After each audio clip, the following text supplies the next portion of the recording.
Pico de Gallo, also called Salsa Fresca.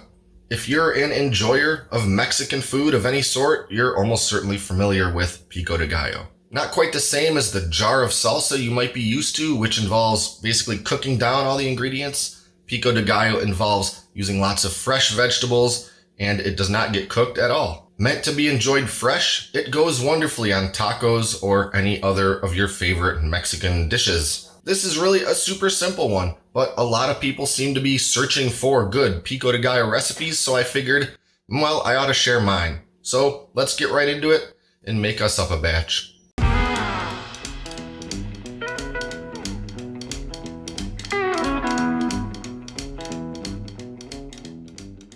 As always, let's start by taking a look at our ingredient lineup. First, we've got a whole bunch of Roma tomatoes. Roma tomatoes are really kind of ideal for pico and a lot of other sauces and salsas because they have a lot more flesh and meat to them versus the amount of seeds and liquid and juice in them like something like a slicing tomato might have for sandwiches. And my recipe calls for between 9 and 10 Romas. A couple of the Romas that I have are a little on the small side, so I went with 10. But if you had all kind of monster ones like these, you could get away with 9 for sure. Next, we have a pretty medium-sized red onion. A lot of pico calls for using white onion, which is perfectly tasty. I just happen to like red onion for this sort of a recipe. Plus, I think it looks a little prettier. Next, we got a couple limes. These are kind of on the small side, so I went with 2. If you have a great big lime, you could get away with 1. We're going to be using the juice from those. And then some garlic. We're only going to be using a little bit of this. Garlic is sort of a optional ingredient to pico. The more traditional, authentic, original versions of pico don't call for garlic, but I think it adds a little something.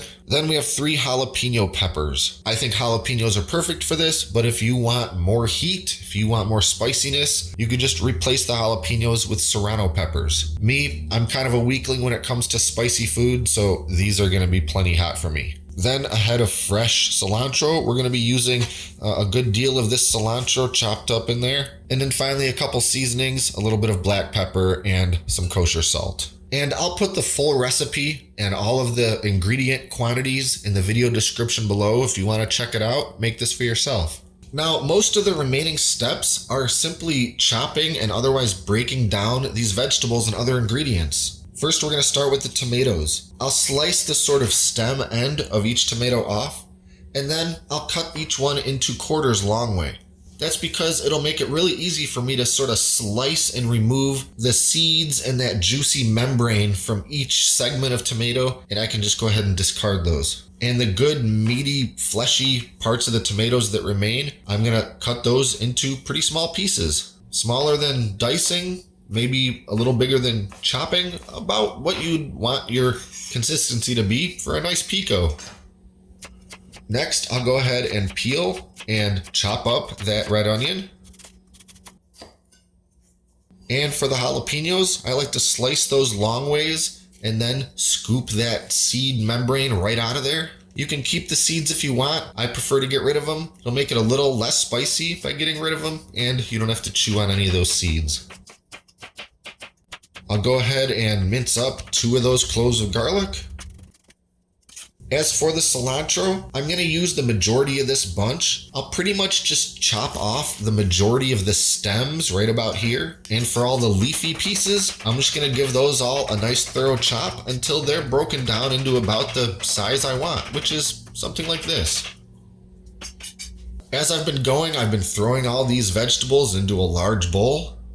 And at this point, I'm going to go ahead and slice those limes in half and squeeze the juice right into that bowl over top of the vegetables.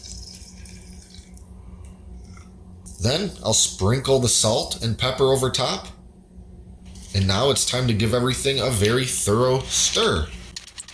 Make sure everything's nice and incorporated together. And then I'm covering that bowl with some plastic wrap.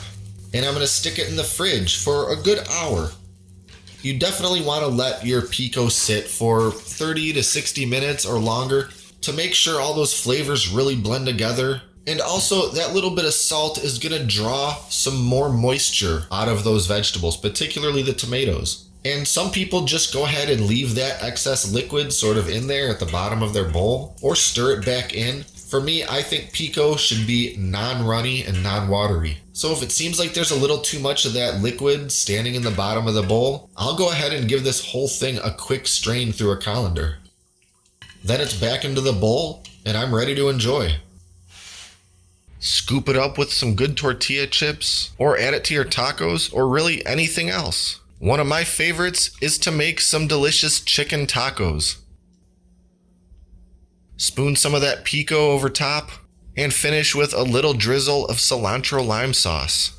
For me, it doesn't get much better than that, and since there's no way I can finish all of this Pico De Gallo by myself, I'll have plenty to share. Be sure to like and subscribe and stay up to date with all our latest stuff, including future food videos. Thanks for watching, and I'll see you next time right here in the Great Lakes Kitchen.